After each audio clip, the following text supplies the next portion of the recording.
పట్టిసీమలోని దేవకూట పర్వతం అనే కొండపై శ్రీ వీరేశ్వర స్వామి ఆలయం ఉంది. వివిధ కథల ప్రకారం వీరభద్రుడు శివుని జుట్టు గుచ్చం నుండి జన్మించాడు. ఈ ఆలయాన్ని దర్శించడానికి వచ్చే భక్తులు నదిని దాటడానికి పడవలో ప్రయాణించాలి. ఇది పంచరామ క్షేత్రాలలో ఒకటి కాగా మిగిలిన 4 కేదార్నాథ్, కాశీ, కాళహస్తి, శ్రీశైలం వద్ద ఉన్నాయి. ప్రసిద్ధి చెందిన ఈ ఆలయం రాజమండ్రి నుంచి 45 కిలోమీటర్ల దూరంలో ఉన్న ఈశ్వర స్వామి ఆలయంలో దేవి భద్రకాళి విగ్రహం కూడా ఉంది. ఈ ఆలయంలోని ప్రధాన దేవతలు వీరభద్రస్వామి, భద్రకాళి మహాదేవుడు లేదా శివుడు. వీరభద్రేశ్వర స్వామి సతీదేవిగా స్వయంభూగా దర్శనమిస్తాడు. అతని భార్య భద్రకాళి దేవత. ఆలయ చరిత్ర ప్రకారం గౌతమ బుద్ధుడు ఇక్కడ ధ్యానం చేశారు. గోదావరి నది మధ్యలో ఒకదానికొకటి ఎదురుగా 2 కొండలు ఉన్నాయి. పట్టిసీమ ఉత్తర కొండను మహానదేశ్వర స్వామి దేవాలయమని, దక్షిణ కొండను పట్టిసీమ అని పిలుస్తారు. పురాణాల ప్రకారం దక్షుడు తాను నిర్వహించిన యజ్ఞానికి శివుడిని ఆహ్వానించలేదు. ఇది తెలుసుకున్న సతీ శివుడు యజ్ఞానికి వెళ్లవద్దని కోరినప్పుడు కూడా ఆహ్వానం లేకుండా యజ్ఞానికి వెళ్ళింది. సతి యజ్ఞాస్థలానికి చేరుకుని తన తండ్రి దక్షుడిని శివుడిని ఆహ్వానించకపోవడానికి కారణం ఏమిటని అడిగింది. దక్షుడు మిగతా దేవతలందరినీ ఆహ్వానించాడు. దక్షుడు శివుడిని అవమానించాడు. సతి శివుని మాట విననందుకు కోపంగా విచారంగా ఉంది. సతి తనను తాను కాల్చుకుంది. సతి మరణ వార్త విని కోపానికి గురైన శివుడు తన తల నుండి ఒక వెంట్రుకను తీసి నేలపై పగలగొట్టి దానిని తన కాలుతో 2గా విరిచాడు. దాని నుండి వీరభద్రుడు, భద్రకాళి బయటకు వచ్చారు. యజ్ఞాన్ని నాశనం చేసి దక్షుడిని చంపమని శివుడు వీరభద్రుడిని ఆదేశించాడు. వీరభద్రుడు పట్టిసా అనే ఆయుధంతో దక్షుని తలను నరికి చంపాడు. దక్షుడిని చంపిన తరువాత కూడా వీరభద్రునికి కోపం తగ్గలేదు. అగస్త్యముని తన చేతులతో వీరభద్రుడిని కౌగిలించుకుని శాంతింపజేశాడు. అగస్త్యముని వీరభద్రుడిని కొండపై స్థిరపడమని కోరగా వీరభద్రుడు అంగీకరించి అక్కడ శివలింగ రూపంలో ప్రత్యక్షమయ్యాడు. అగస్త్యముని కూడా జడలేని పొడవాటి వెంట్రుకలను సేకరించి లింగ రూపంలో ఉన్న వీరభద్రుని నుదుటిపై ముడివేశాడు. వీరభద్రస్వామి ఈ గోదావరి నదిలో తన పట్టిసం శుభ్రం చేసుకున్నాడు. అందుకే ఈ ప్రదేశాన్ని పట్టిసం లేదా పట్టిసాచల క్షేత్రమని పిలుస్తారు. అందుకే ఈ కొండ అన్ని దేవాలయాల కంటే ప్రాముఖ్యతను సంతరించుకుంది. ఏటా మహాశివరాత్రికి అధిక సంఖ్యలో భక్తులు వస్తారు. కొందరు భక్తులు వీబీసీ ఆన్ టీవీ వద్ద తమ అభిప్రాయాలు వ్యక్తం చేశారు. పంచక్షేత్రాల్లో ఒకటైనటువంటి క్షేత్రం ఈ పట్టిసాచల క్షేత్రం. ఈ క్షేత్రం యొక్క పవిత్రతని చెప్పాలంటే స్థల పురాణంలో వ్యాసుల వారు రాశారు. శ్రీశైలం, కాశీ, కేదారం, కాళహస్తించ పట్టసం పంచక్షేత్రే పటే నిత్యం సర్వపాప వినశ్యతి. ఒకానొక సమయంలో వ్యాస భగవానుడు అసలు శైవక్షేత్రాల్లో పవిత్రతను గోచరించేటువంటి క్షేత్రాలు ఏమిటా అని చెప్పేసి ఆయనకి ఒకసారి ఆలోచన వచ్చింది. ఆ ఆలోచనకి ఆయన తన దివ్య దృష్టితో చూస్తే ఈ 5 ఆయన కంటికి కనిపించాయి. శ్రీశైలం, కాశీ, కేదారం, కాళహస్తించ పట్టసం. అప్పుడు వెంటనే ఆయన ఈ స్థల పురాణంలో ఈ శ్లోకాన్ని లిఖించారు. ఈ 5 స్మరించినట్టయితే సర్వపాపాలు నశిస్తాయని చెప్పబడింది. ఇప్పుడు మనం పట్టసం గురించి చెప్పాలంటే ఇప్పుడు మనం ఉన్నటువంటి ఈ పర్వతం పేరు దేవకోటాచల పర్వతం. ఈ పర్వతం ఒకానొక సమయంలో పరమేశ్వరు గురించి తపస్సు చేసి ఆ యొక్క కైలాస పర్వతానికి ఇచ్చినట్టుగానే పవిత్రత నాకు కూడా ఇమ్మని కోరినాడు. అప్పుడు పరమేశ్వరుడు, ఓ దేవకోట, సమయం వరకు వేచి ఉండు, సమయం వచ్చినప్పుడు నీ పర్వతానికి. అదే శివపురాణంలో దక్షయజ్ఞ సమయం.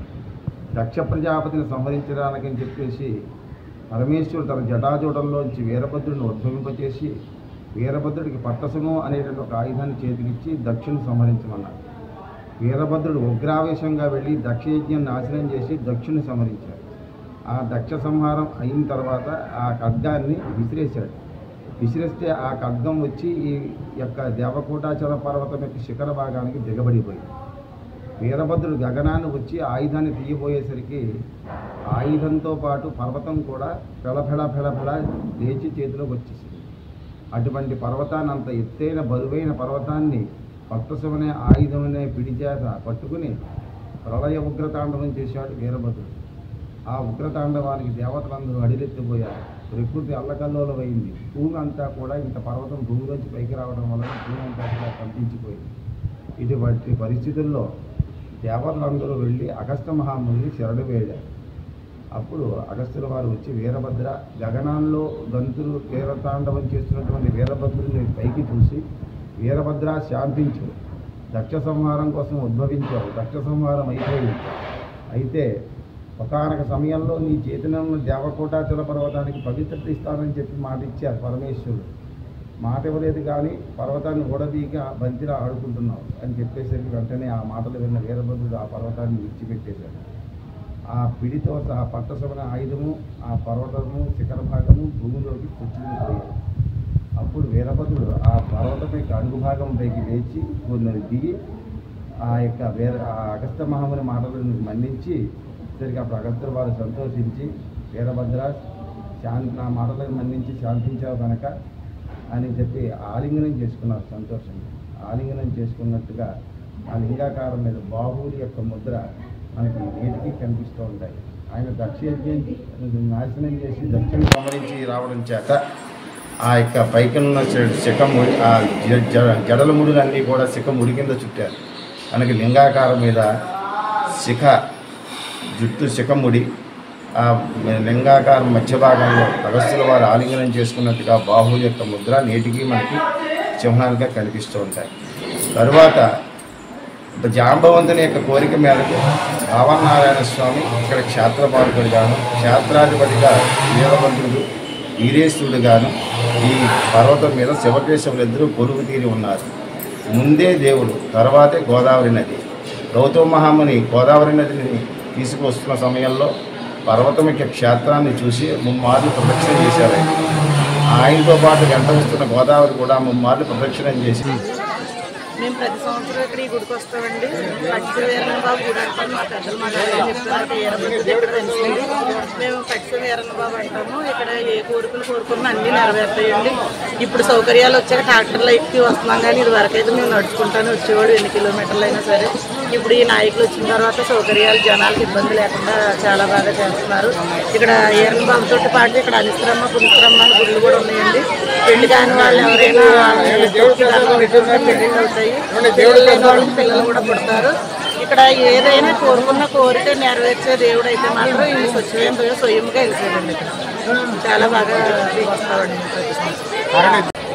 ఇది చాలా ఫేమస్ టెంపుల్. ఇది దక్షిణ కాశీ జిల్లా ఇది ప్రసిద్ధి చెందిందనమాట. ఇక్కడ ఏర్పాట్లన్నీ చాలా బాగా జరిగాయి. మేము మార్నింగ్ 2 o'clockకి స్టార్ట్ అయ్యాము. అక్కడి నుంచి ఇక్కడికి వచ్చే మొత్తం అంతా సాటిస్ఫాక్షన్, అంటే మంచిగా సాటిస్ఫై అయ్యాము. మేము దర్శనం కూడా మంచిగా జరిగింది.